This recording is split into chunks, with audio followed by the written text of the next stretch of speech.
You're not recording. Awesome. There we go. Well, again, good afternoon. Good morning, everyone. I am going to do that little part again because I want to make sure it gets captured on the video for those who watch this later and don't spend an hour wondering who I am while I'm having this conversation. And so I'm Sarah Whitley. I serve as Vice President with the Center for First Generation Student Success, and really excited to have a conversation with all of you. And I'm grateful for the time you're offering us on a Friday afternoon to talk about what we often say is our favorite topic, first gen students, but know that you all are here because of your deep commitment to supporting and serving first gen students and advancing this work. We know many of you because of your engagement in First Gen Forward and your commitments in those spaces. And so looking forward to talking with you all about the next step in this opportunity. A number of our staff are on the call today and want you to get to know them, but there are 3 people in particular I'd like to have introduce themselves as they are critical to the next steps in the First Scholars experience. And if you choose to take the step with us and move into the First Scholars Network area of programming, we want to make sure that you know who they are in case you have questions. And so I'm going to ask Garrett, Mary, and Nancy to say hello. Hi all, I'm Garrett Nagaishi. I use he, him pronouns, and I'm the Associate Director for Network Operations here in the center. I work very closely with institutions who are interested in joining First Scholars and work with them through the onboarding process. I'm really excited to be here with all of you and look forward to getting to know all of you a little bit better. Hi, everyone. My name is Mary Fugate, and I am the Director of Research and Data Analytics with the Center. I work closely in the First Scholars experience with the diagnostic tools and the post-secondary data partnership, which Sarah will discuss as we move through this presentation. Hi, everyone. I'm Nancy Crimmin, and I serve as a Senior Fellow with the Center. I primarily work with senior leaders, including presidents, with their first generation student success initiatives, helping them along the way if there's some challenges, celebrating their successes, and just helping the process move a little bit smoothly. Nice to see you all. Absolutely. Thanks, Shaw, for jumping in on that. All right, so let's talk a little bit. Let's talk about why we're here today and why we're gathered together. And I just want to, again, thank you all. You all made a choice to come and be a part of the conversation today. And we sent out a note with a bit of a caveat to say, we're moving pretty quickly right now, and we're looking for institutions that are willing to move quickly with us. And here's a little bit of context on why we're moving quickly. You all likely know that earlier this year, we announced a new large gift to the center from our funders at the Suter Foundation. And we are launching a growth plan that includes growth of our team at NASPA and within the center, as well as growth of our work with institutions, and looking to serve over 750 institutions through this experience over the next 5 years or so. But as you know, when you're doing that, there's a lot of moving parts right now. So we have some hiring going on. We have folks doing work as we're getting our model fully solidified and in really good shape with that. We also are having everything rebranded and all of our new materials developed. So unfortunately, you're not going to see the prettiest version of things today. You're going to see our internal versions of things, but we've been trying to hold off for as long as we could to get some things in order before having a conversation. So appreciate, as my best friend says, some space and grace today if things aren't all perfect in the deck, but you're going to be seeing some good information as we move forward together. And we are looking to select a small group of institutions to start this experience in early 2023. So we're going to be moving along pretty quickly. Just to be clear, we will be bringing in more cohorts of First Scholars institutions year after year. This is not a one-time opportunity, but we are looking for some institutions to get started with us here pretty soon. And you know what? You're gonna get the prize in the chat here, because literally the next thing I always say is, yes, you're gonna get the slide deck. You're going to get the recording of this presentation. You're going to get links to other information about the experience. So all of this is coming to you. And before we wrap up today, I'm going to tell you how and when it's going to come to you. So just hang tight on that. So you can sit back, relax, don't need to take a lot of notes today. We'll make sure you get everything you need. So there's not a magic solution to this work. I think we all wish there was. It would make all of our lives a whole lot easier if we could just, snap our fingers or offer one particular approach that would help all of the first-gen students at our institutions. And what I want to share with you here is the fundamental belief of the center in that there are many interventions and opportunities to support students at our institutions. There are great things happening. TRIO is wonderful. There's lots and lots of good stuff happening.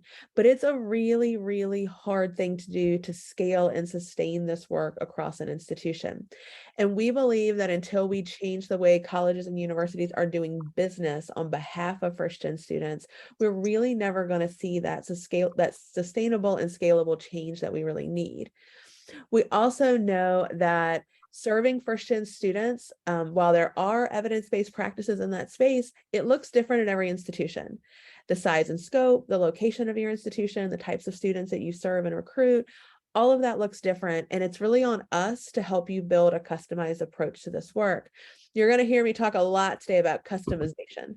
Everything that we do is customized to your institution. This is not an experience of here's a playbook that we're going to hand you that we wrote 2 years ago, and we hope you have a good time with it. We're going to really walk with you step by step through this experience.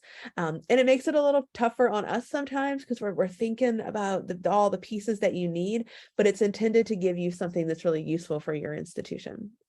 So let's talk about how we're going to go about doing that. And so what's the opportunity and the reason that we invited you all to be a part of a conversation today? To take this next step with First Scholars, you would be engaging in a really tailored learning experience that comes with the support of an expert guidance team and a multitude of resources, all tied together with what we call a continuous improvement framework. And I'm going to share more about all of that today. But at the end of this experience, what are we hoping for your institution? It's that you have an infrastructure that's more sustainable and scalable than what you currently have, that you improve your recruitment, persistence, and completion. And we do that in a way that helps think about your current business model. We know that first-gen students for many institutions are where leadership is looking to fill gaps in enrollment or post-COVID related issues. We want to help you make sure that you've bridged gaps and redundancies. I will put a bet on each of your institutions that you are likely over-serving some first-gen students, and there are many first-gen students not getting anything. And thinking about how do we better utilize your resources and make sure more students are served. We want to make sure that by the end of this experience, you have access to as many data-driven, evidence-based approaches as possible so that you're making thoughtful decisions about where you're putting your time and talents rather than just tacking it on to something that maybe already exists. At the end of this experience, we also want to make sure that you have advanced classroom experiences. That's both for students in the classrooms, but also for faculty teaching those students or staff serving those students. We want to make sure that those are improved practices. We also will want you to be prepared to do some fundraising if that's what's in your strategic plan. Identifying opportunities for fundraising, whether that be for operational cost or for student scholarship. And then at the end, really being able to position yourself as a national leader in this particular work. So I'm going to start with the punchline today, and I'm going to tell you the experience at a glance. I'm going to give you a high-level look at what you get out of this experience, and then we're going to dig in a little more to the actual success approach that we use to make this come to life for you. So as you all know, you are a part of the First Scholars Network. This is a group of about 277 institutions across 45 states that comprise both first-gen forward institutions as well as those who have moved into the First Scholars set of programming that we're discussing today. In addition, within these institutions, we have selected about 36 institutions who over the last 2 years have been engaged with us in the model development and implementation of the First Scholars programming. You see these institutions here. It is a breadth of 2-year, 4-year, public, private, lots of different sizes, lots of geographic areas around the country. We have those who have designations like HSI or MSI. And so our belief is that we customize an experience so that it works for any institutional type. This isn't just for community colleges or just for large public institutions. So I'm going to ask you to forgive my silly little graph here or graphic here, but it really does tell the story of what we're trying to do. And that's really advance your institution by taking steps together toward new designations and toward new leadership. You all have achieved the First Gen Forward designation, and we're really excited and proud of that. We love seeing you being involved in a part in that community. However, First Gen Forward is really the beginning of an experience. First Gen Forward is intended to be a community of practice, to share ideas and resources, and to get access to other like-minded folks who are doing good work with you. First Scholars is a step above that. It is the next step in saying, we're ready to double down on First Gen. We're ready to make an institutional commitment, and we need to change the way we're doing business so we can better support our students, serve our students, scale our efforts, and see real changes in our outcomes. Once you go through that experience that we're discussing today, there's also a network leadership component where we don't walk away. We continue supporting you, but this also opens doors to things for you like innovation grants and funding opportunities through the center and through external partners. So let's just name it all right now, what you're going to get. We're going to ask you to participate in a 24-month experience where you'll engage in learning activities that are structured around 90-day continuous improvement cycles. This is fundamental to implementation science, and it's a real belief that we have by setting plans, aligning with strategic priorities, but then every month and then every 90 days, we take a really close look at progress and then tweak our experience so that we know we're taking the right steps in the right direction. This is all partnered with professional coaches, feedback from our diagnostic tools, monthly workshops, a number of ways in which we bring everything together to support your institution and improve outcomes. What you see listed here are a number of the ways in which we do this and what you would receive in the experience. This includes our two primary diagnostic tools, the Readiness and Progress Audit, which if you, after this meeting, are interested, you can have access to as early as next week. And then our Insights tool, Inventory, Report, and Presentation, plus customized recommendations. This is an institution-wide inventory that we utilize to understand current status of First Gen efforts, as well as institutional perceptions of how First Gen students are being supported and served. We tie that to our continuous improvement framework and our implementation plan. And then you are supported by what we call an expert guidance team. This is a professional coach who is deeply knowledgeable in the First Gen space and also in higher education, supported by a success coordinator who makes sure there is no question that you are left without an answer to. We also have our team within the center who can support you. And we also have external experts that we will call in if you have a particular question or need.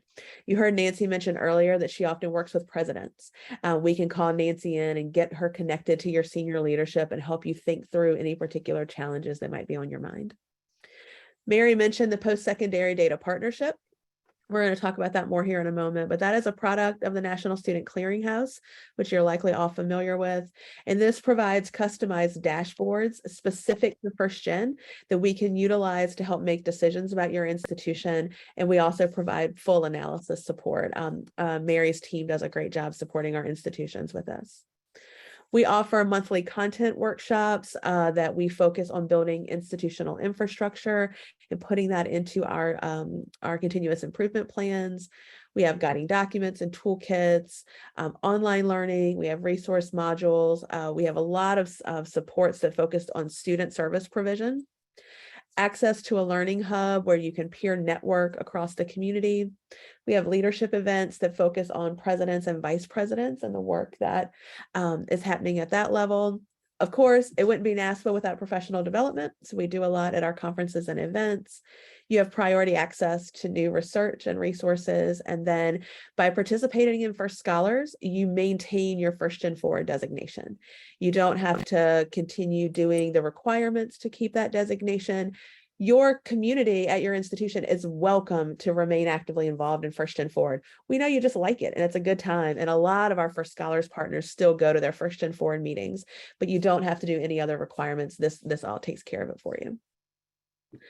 I'm going to take a moment here. I just want to be clear, and there might be some IR colleagues on the call today, just to give you a quick look at the post-secondary data partnership. This is a required component of the First Scholars experience. And it also means that you would be submitting student record level data to the clearinghouse. You likely do that already through the PDP's channels. We do not receive it at the student level. We only receive aggregate data. And there's a process for all of this, and our team supports this as well. So really great tool. These dashboards are super helpful in us really digging in and understanding first gen, intersectionality, performance, and a lot of different ways. And our team of experts can help you navigate how to utilize your dashboards as well. And so share a little bit more information toward the end of the call on the post-secondary data partnership as well. At the end of that 24-month experience, we would then be able to award you the First Scholars designation.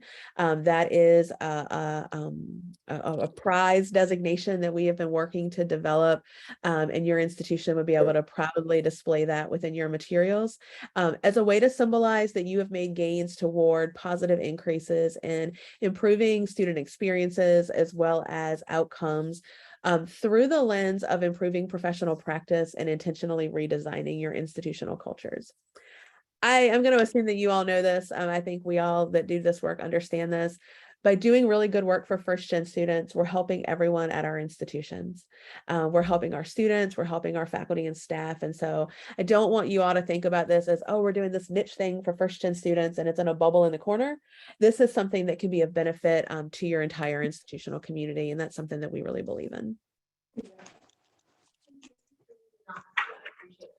So what I want to do at this point is take that really high level information and that list of things you would receive in the experience. And I want to show you this in terms of our success approach and how this rolls out over a 2-year experience with us. So as I've mentioned, we're really asking you to take the next step to complete tailored program elements, to participate in our diagnostic tools, to get really thoughtful, customized coaching support, and then to allow us to partner with you to build a roadmap toward not only earning the designation, but to the goals of your institution. Our customized improvement plans are built around detailed information that we gather about your specific institution, the challenges that you may have, where things are going really well, the things that you're thinking about in terms of improving outcomes, strategic priorities that are for your institution and specific to this work. And then we build these continuous improvement frameworks together in partnership with your senior leadership so that we know everyone's on the same page. We're all agreeing about the road we're on together and what we're going to try to work toward over the next couple of years. Of course, you get access to a really wonderful community of people too, who are equally committed, who are wonderful to bounce ideas off of, think about particular approaches, get resources over time as well. And we do this across 4 parts of a journey. Those 4 parts include what we begin with calling discovering and documenting. This is where we spend a lot of time learning about you and your institution. We utilize our insights tool. We meet with you. We look at your readiness and progress audit. We do our own digging to make sure we fully understand what it is we want to do together. Once we do that and we deliver to you that insights tool report, we move into respond through design. We take that roadmap and we think, okay, what does this experience look like? Where do we need to go together to get us to these particular goals and outcomes? What challenges do we perceive needing to navigate over this next period of time? As we do that, we then work toward implementing and improving. This is really the on-the-ground work of implementing continuous improvement, being iterative in this work, thinking about navigating change over time, and how do we move things towards the scale and sustainability. And then, of course, we would not be in higher ed without assessment. Our team will help you assess your programs and services, the progress towards your goals, and help you apply lessons that you've learned on an ongoing basis. So I'm going to dig into each of these just a little bit. You'll see on the left of your screen the actions that we take within each of these areas. So we kick off with those diagnostic tools and some consultancy time where we spend time with you and your team thinking about What are your institution's current outcomes? What are you desiring to change? What are your structures? What are your programs? We also like to look at your cultural elements. What does it mean to do first gen work at your institution? What types of first gen students are you serving, to really think about how we navigate this? You'll see on the left, this is where we're in the diagnostic tools. We're digging into our coaching sessions. We're getting you connected to the post-secondary data partnership, creating a foundation for you all to be successful across the experience. From there, we move into our second phase, which is respond through design. And that's where we take that customized roadmap. We deliver that to you all in a report, as well as a presentation to your institution. And then through our monthly meetings, we partner that information with information we're learning from each of you to improve the experience, to build your continuous improvement. And then we bring your senior leadership in every 90 days to have a thoughtful conversation about, this is going really well, and your support's been super helpful in these ways. We're hitting this roadblock, and we really need you to intervene at this point, or we need to decide if we can change the plan a little bit. Is everyone still on the same page with that? This is also when we can really start digging into the analytic power of your post-secondary data partnership dashboards to think more about, what does it mean? We always make these assumptions about first-gen students at our institution, but what is the data really telling us? And that's where it's a really valuable part of this experience. And then we really have you engaging in thoughtful conversations with your peers across the country about, what are you seeing at your institution? Here's how this is working for us. Can we trade ideas? It's a really valuable part of the experience as well. And then we move into implementing and improving. This is where the constant support is critical. You have access to us really anytime you need us. We have weekly office hours. You'll have access to your coach and to your success coordinator. Really, anyone on our team can hop in and help in any possible way. But this coaching will be tailored to pushing forward your continuous improvement work, keeping you accountable to taking next steps, pushing you to utilize the peer-driven learning communities that are really essential to this work. And then being iterative, but also really nimble in this process to know we might start down a road and need to take a shift, or something wonderful might happen. Your institution might have a $1 million gift bestowed upon it to start a new program for first-gen students. And we've got to be nimble enough to react to that kind of excitement. And then in our fourth area of work, we work toward assessing and applying. And this is really where we start to think about, how's this going? Is this meeting the goals that you have? How do we elevate this? How do we start to communicate out the good work that you're doing? How do we make better decisions around this work over time? And our goal is that you leave with the tools you need to do this for the long haul. But it's not just you, it's a team of people at your institution who are a part of this together. Of course, at the end, we'll have the opportunity to award the new designation for you all as well. Couple of things I want to dig into just a little bit more. I mentioned earlier that we have a number of content workshops that are focused on institutional infrastructure. You can see below here the topic areas that we really focus on and how we structure these. And you'll see this in a calendar view here in just a moment. We really do the content delivery work. And then we spend 90 days, we build a driver diagram that ties to deliverables within this work, but also ties to things happening within your institution. So for instance, we're going to ask you to map, how is first gen being reflected in your institution's strategic priority? And that'll be something that's a part of your driver diagram. However, at the same time, you might come to us and say, I'm a really engaged president in my institution. She's first gen. She would really like to think more about how she's being a strategic partner and elevating first gen at our institution. Can you help us think more about that? And I'll say, absolutely. And I'll also call Nancy Kremen and get her involved. And we'll figure out what that looks like together. And so you'll see, we look at how do we map and network resources and efforts across institutions? How do we use data, communications, fostering knowledge? How do we get faculty and staff involved in and outside of the classroom? We're going to ask you to get development involved. We're going to help you try to raise some money.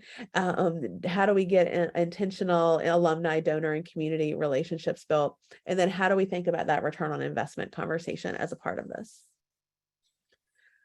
You'll see here for my my visual friends who like to see things in a calendar view. This is an at a glance. You'll see here you'd have a content workshop on a particular topic. We would then spend the next 90 days working through continuous improvement on those topics, but also partnering that with the particular needs of your institution over time. You'll see that there's conference engagement, there's a peer workshop, there's expert guidance time. You get your reports delivered, all of that mapped here. And it continues on into another slide that you can take a look at once we deliver all of this to you. That gets us through the early 2025 period. That's, yeah, there we go. And you can see how this progresses together in a really supported way over time. The other thing I want to touch base on is most folks that call us say, I've got a mentoring program and I really want to make it better, or I'm really interested in doing a living learning community for first gen students. And while we love that approach, those things often support very small numbers of students and they're hard to sustain and scale. And so what we've done is created a number of areas of student priorities that we know that you want more information around. And so across this experience, we also deliver to you virtual learning, professional development, monthly workshops, access to resources around the topics that you see below. So you may get a recommendation in your Insights Tool report that we think you could customize your summer bridge program to have more of a first gen focus. We're happy to support you through that. You might be thinking, how do you involve family during orientation for first gen students? There's information about that. You may be thinking about how do we support the mental health of first gen students? Information and prioritizing holistic wellness will be available to you as a part of that. We also know that there are big topics in higher ed right now that are cross-cutting and need a bit more time and attention. And so we have developed a set of ideas and topic areas that we're spending some time building professional development around that we can deliver at multiple parts of the experience. This includes developing leadership for first gen student success. The partnership between senior leadership and those doing on the ground work is critical in moving this forward, and we're helping to cultivate those relationships. Navigating culture change at institutions is really important, particularly in today's higher ed climate. Thinking about equity-minded approaches that also allow our institutions to shift from deficit to asset-based is really important in this work. And then succession planning. We have so many examples across higher ed of wonderful leaders championing first gen efforts and seeing wonderful progress at their institution. And then they take a well-deserved retirement and it all falls apart. Folks are changing jobs. We know that there's been tremendous turnover in higher ed. How do we make sure that this isn't attached just to a person, but it's attached to the values of the institution? And so all of this you'll see embed throughout many of the offerings across all of the work of the center. I quickly just want to share something that we are using internally as a way to guide the work that we're doing. And if you read this from the right to the left, it's a backward slide, if you will. This really helps you take a look at what we are trying to pursue on behalf of the center is to provide you with the skills necessary to do this work, to apply it practically, and then to meet the goals and targets of your particular institution. We do that by focusing first on institutions and building an infrastructure that is appropriate for you all to do this work. That then becomes a space where we can do more student-centered work at scale that then trickles down to allow for student outcomes to improve. We don't believe that we can come in and say, here's a notebook and you should apply this in one classroom and hopefully those students benefit and that's it. We really believe that by changing the way your institution works on behalf of first gen students, all of your students will see improvements and overall outcomes.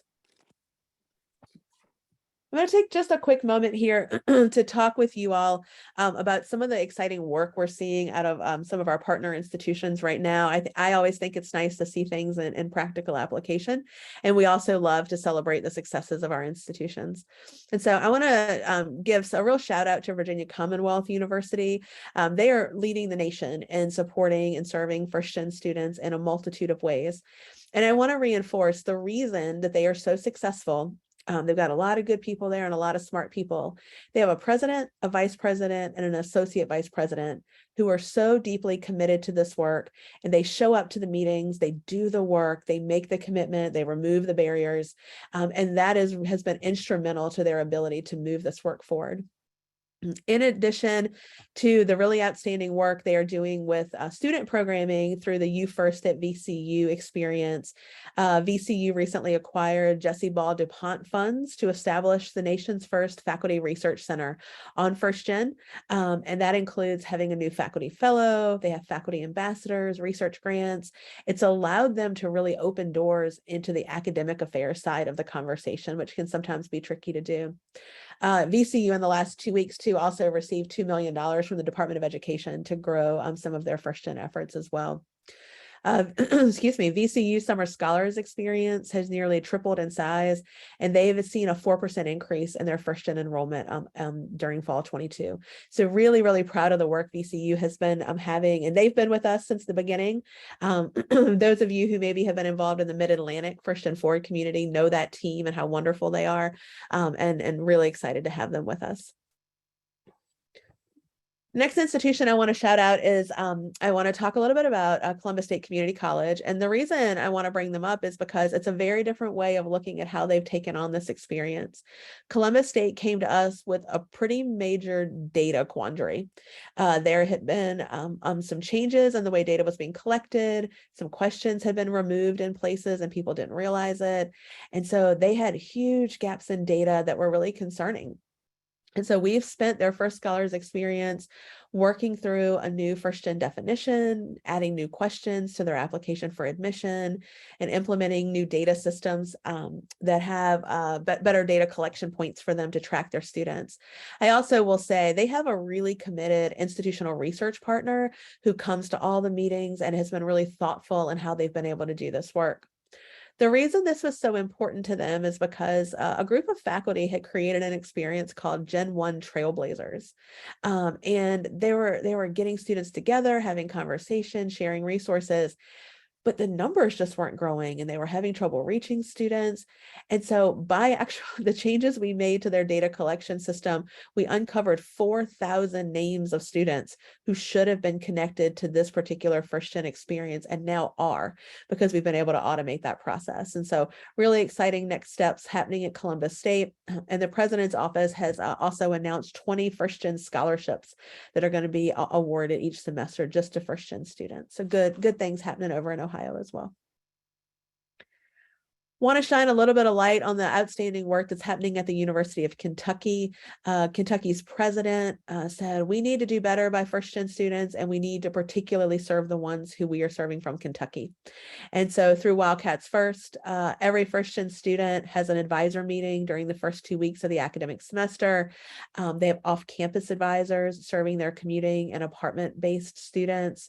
The Living Learning community has been established, doing some really cool things with their orientation program. And they have one of the nation's only first gen move-in experiences, a first gen move-in day, which is a pretty neat opportunity. Doing some cool things in classrooms and with local community colleges, and have a really popular pinning ceremony.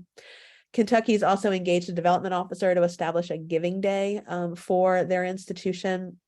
But what has really blown us away in recent weeks has been a think tank experience that they put together. They went out, they invited folks from around the community to get together to talk about first gen. I'm like, well, that's not a big deal. We go to meetings all day. They did it on a Saturday. They said, can you give us half a day? Can you come in on a Saturday morning and can we talk first gen for a couple of hours? They had over 20 people come, leadership from all different areas of the institution. They identified 4 strategic priority areas at the end of that meeting, and then received a request from the vice president, said, I want a full report and I want a budget request. And that has all been submitted, and we are nearing approval of that plan. And so really excited for the outstanding work that the team at Kentucky is leading to move this work forward. The last school I want to give you a quick shout out to is New Jersey City, because again, it's a really great example of how you can customize this experience to what your institution needs. Their vice president of student affairs at New Jersey City is a real champion for this work. And what they saw happening in New Jersey City was first-gen students being sent to the opportunity programs all the time. Go and talk with TRIO, go and talk with EOP, those are your people. They said, but we should be serving all of our students. Everyone here has first-gen students who they come into their offices or need to be able to support. And so they decided to create a comprehensive training experience that provides faculty and staff with asset-based knowledge about what it means to be first gen and be first gen at New Jersey City, what programs and services are available to those students, and then helps them audit how their offices could improve service provision for this population. What's really cool about what they're doing is they're implementing it for 6 to 8 offices a semester, and then they pick a new 6 to 8 each semester to scale it across the whole community. Their vice president said, of course, student affairs, student success will start this. We will absolutely champion this, but she's also opened the doors to move this into academic affairs as well. So really exciting work happening in New Jersey City that we're really proud of in this experience. So just a quick moment to say that earlier I mentioned achieving network leadership as a piece of this.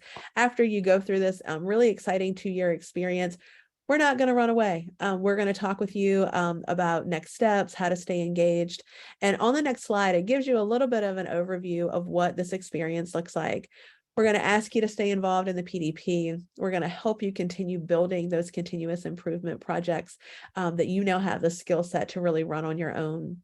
You may say to us, though, I really love my expert guidance experience and I'd love 6 more months. All right, let's figure out how we can make that happen for you. You might be at a point where you think, I'd love to take the Insights tool again and get a new report. Okay, let's figure out what that looks like for you all. The other thing that it opens doors for are conference registrations, innovation grants, funding opportunities, and also an opportunity to become a national mentor to other institutions looking to do this work and can learn from your example. But what I'm hoping at this experience is you're saying, yeah, this is cool. I think this would be really great for our institution. I think we could do some good work and I'd love to have some partnership in doing this. So I want to talk about how we take some next steps together to think about doing this. There are a set of requirements that are important in this process. We're going to ask you to establish a leadership team. I'm going to give you an example of that here in a moment. We're going to ask you to complete the selection and commitment process. Today's day 1 of doing that. So check that box. You're already on the road to doing the good work. We're going to ask you to enroll in the post-secondary data partnership and submit data within the cycle. I want to be clear. Some of you are likely already members of the post-secondary data partnership. So that makes this even easier for those institutions. I'm going to talk with you in just a few minutes about how you figure out if you're a member, and we can be a support in that as well. We're going to ask you to engage in the First Scholars diagnostic tools. That's the readiness and progress audit and the Insights tool.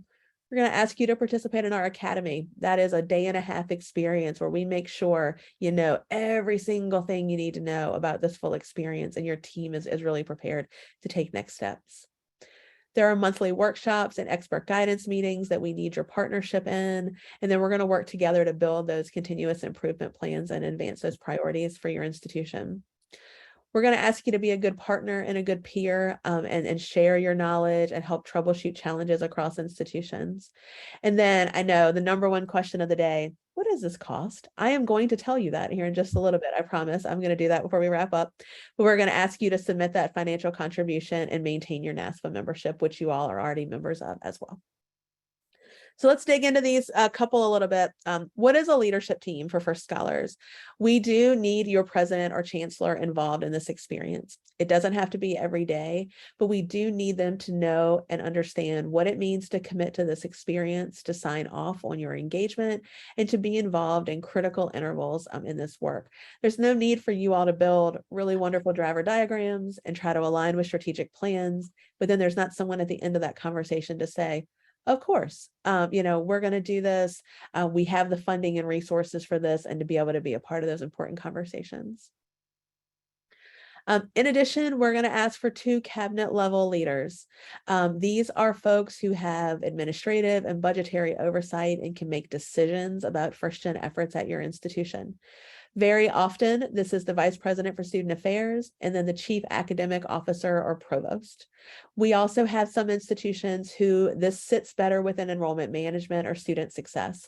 We are open to who those 2 people are, up to you, but we need 2 people at that level. We need 2 primary contacts. Our first primary contact is someone who is helping to guide the day-to-day work of First Scholars, can be a good point of communication. We need that person to report to one of the cabinet level leaders. It is critical in how we're able to communicate across the institution. The second primary contact is someone who is really our point person. We can talk to regularly, guiding the day-to-day work. They're very often the person most closely aligned with First Gen efforts at your institution. We're also going to ask for an institutional research partner, particularly someone that can know about and think about and make decisions around the post-secondary data partnership. There are other people we're going to involve in this experience. We're going to want you to talk to development. We're going to want you to get the registrar involved. But this is really our leadership team that we need to be critically involved across this experience. So let's talk a little bit about the selection process. Early next week, we are going to be sending out readiness and progress audit links to interested institutions. I'm going to share with you in just a few minutes about how you can signal to us that you would like to be included in that email and receive the readiness and progress audit and how that works. We need to collect a little bit more information from some of you before we're able to do that effectively, and we'll talk about how we're going to get that from you here in just a little bit. Over the next 2 months, we're going to also ask you to take a look at the First Scholars agreements and also the post-secondary data partnership agreements. This will also come to you next week, and via email are sample copies of those agreements. You can take a look, call your friends in legal, have everyone get around the table and say, does this look good? I think we can definitely do this, or to come back to us with any questions you might have. On Wednesday, December 7th, your copies of the readiness and progress audit will be due back to us. The RPA serves as an application to First Scholar. So we will then use that over the next time between late December and early January to make final decisions on the institutions that we are able to select to come into our next group. I do want to make it one thing clear. If for some reason you apply and you are not selected, we are happy to talk with you about how to come into the next group. You are also then welcome to stay active, and we want you to stay active in the First Gen Forward experience. It has no bearing upon your engagement in that program. But our hope would be to take as many of our institutions that are interested this go round as possible. Some of you may be interested in what happens after you're selected. And so at a really high level, in late January, our selected institutions will have some leadership team meetings where we get everyone together and make sure we're all on the same page about the next steps in the process. In early February, we will host a webinar about the post-secondary data partnership with your IR team to make sure they're in the loop on all the next steps of that work. We'll then get your participation agreements 100% finalized, and then we'll work with you to produce a contact list for the Insights tool. I don't want you to worry about that right now. Just know that we'll help you through that process pretty soon. We'll then be hosting the First Scholars Academy at the NASPA annual conference. This will be on the front end of the conference for a day and a half, as I mentioned earlier. I want to acknowledge what is listed just below that. We are inviting in a required capacity the president or chancellor, the primary contacts, a cabinet level leader, and an institutional research person. It is our hope and goal to get your president there. We understand that that may be challenging, and we may need to have some conversations about sending other leaders, other cabinet level leaders to this conversation. We are pretty firm about getting senior leadership to this meeting because it is critical for your ability to do this work, is to be able to move all of this forward. So please know we can have conversations about that, but it is listed as a requirement. Then we kick off the real experience. We're digging into workshops. We're building continuous improvement models together. We're getting your tools to you. We're getting your recommendations to you, and really kicking off the partnership. So a little bit more here that I want to touch base on. This, what you'll see here is a quick timeline view of what we've been discussing across the experience. We'll make sure you have this because some folks just like to see it in this format. The next couple of slides I'm going to leave as resource slides for you to dig into. Your IR team may be interested. It shares a little bit more about the PDP and the value of that experience and what you would receive by having a membership with the PDP. And then on the next slide, it shares a little bit more about who is involved in that submission process, as well as how we support you through onboarding courses, submission support, consulting services, and our expert team who can help you navigate any questions with the PDP. Similarly, we've talked about the Insights tool a few times. This gives a bit more information on the breadth of participation we will look for from your institution, and then the ways in which we go about soliciting that information from you over the next couple of weeks. And actually the next couple of months. In the long haul, nothing you need to worry about today, but just a good resource in case you have questions down the road. What I do want to talk a little bit about, and maybe these slides got out of order. There should be, is there a next slide? There we go. They got out of order. Sorry, my fault. I want to go to this one and then I'm going to go back, Garrett. I want to answer your question. What does it cost? Our goal in the center is to keep the cost of First Scholars very affordable for institutions. But as you can imagine, it's a really big lift for our team as well to provide this level of support and service for your institution. So using undergraduate enrollment, these are the current costs for institutions. Our institutions pay this amount each year for 2 years. So all community and technical colleges are $5,000 a year. It's a total of $10,000 over the full experience of 24 months. So undergraduate enrollment below 4,000, 4,000 to $99.99, you can see on from there. So that is the cost. And then the post-secondary data partnership fee is paid separately directly to the National Student Clearinghouse. This membership is for your entire institution. So some of you may already be a member because IR wanted to be a member, or because you're a part of an experience with APLU or AAC&U or another association that requires engagement. And we align our numbers with their cost as well. Below 4,000 full-time enrolled students, $26.95, 4,000 to $99.99, $32.95, and then above 10,000, it's $39.95. And that would be each year as well during that experience. And then if we can go back to the slide before, apologies, I went the wrong direction on that, Garrett, I'm sorry. The invoicing for this. At the end of the day, we want to do what's good for you. We know that you have buckets of money. There might be year-end funds you're trying to work with. There might be money that you have through grant dollars or that you need to split over 2 fiscal years. We're really open to a conversation with you to say, we want to pay it in full. I want to pay it some in this fiscal year and next fiscal year. I need to pay it in next fiscal year and the following fiscal year. If you want to call me with option 4, I'm happy to have that conversation with you. And so these are for the installments that come directly to the center. Your PDP fee is paid directly to the National Student Clearinghouse, as we mentioned before. I'm happy to share more. The PDP team is a close partner of ours, and they're happy to talk with you directly as well from the National Student Clearinghouse. So at the time that is remaining, we're going to talk a little bit about your homework. You've got some work to do when you leave here today. And as I mentioned earlier, the next step is to complete the readiness and progress audit. This is our way to learn more about your institution and for us to identify how we can serve you. In order for us to get this to you, we need your institution to anyone that's here today to complete this contact form. It is going to be dropped, if it hasn't already, into the chat so that you have access to it. If for some reason you leave without it, you need it, email us at firstscholars@naspa.org. Happy to get you whatever you need. We're going to ask you to send that to us, and we need you to really try to get that information to us no later than next Wednesday, November 9th. We're really trying to move forward on this. What you're going to find in there is that we're looking for 3 points of contact from your institution. We need a cabinet level leader, we need a primary contact, and we need someone from institutional research. We then use all 3 of those submissions to triangulate data about your institution and how we can best support and serve you. So please be sure to click on that link, fill out that form, let us know if you'd like to take a look at the readiness and progress audit, and we're happy to support you with that. Next week, those 3 contacts will receive a link to the audit, all of the information from this meeting, the recording, the slideshow, additional materials that come along with that, including the sample commitment forms, more details on the readiness and progress audit, as well as the post-secondary data partnership. All of that is going to come to you once we have the right folks on that contact form.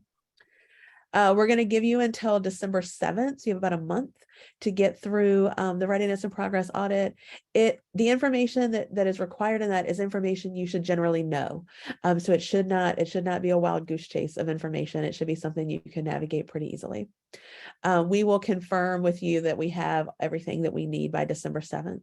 We'll then start the process of making our decision and notifying you in early January of your selection at that point. Every Wednesday, we have open office hours from 3:30 to 4:30 Eastern if you want to pop in, but just email us. We're happy to find time to meet with any of you to talk you through this. If you're really committed to doing this and you need some help convincing a senior leader or someone else, we're also happy to be a part of those conversations and answer any questions they might have as well. With that, I'm going to wrap up a ton of information that I just shared with you. We're really excited to be your partner. We continue to be really proud of the work that you're leading for First Gen Forward. Would love to take this next step with each of you. I'm going to open it up right now. If there are any questions for the good of the group, happy to navigate those with you right now. If you would like to stay on for a little bit and chat independently about your individual institution, we're happy to do that. We can use the chat. But if you are departing us here in the next couple of minutes, please be sure to take that link with you so that we can get the information we need to better support getting you the RPA here soon. So thanks, y'all. Really appreciate your time today, but I'm going to open it up for questions.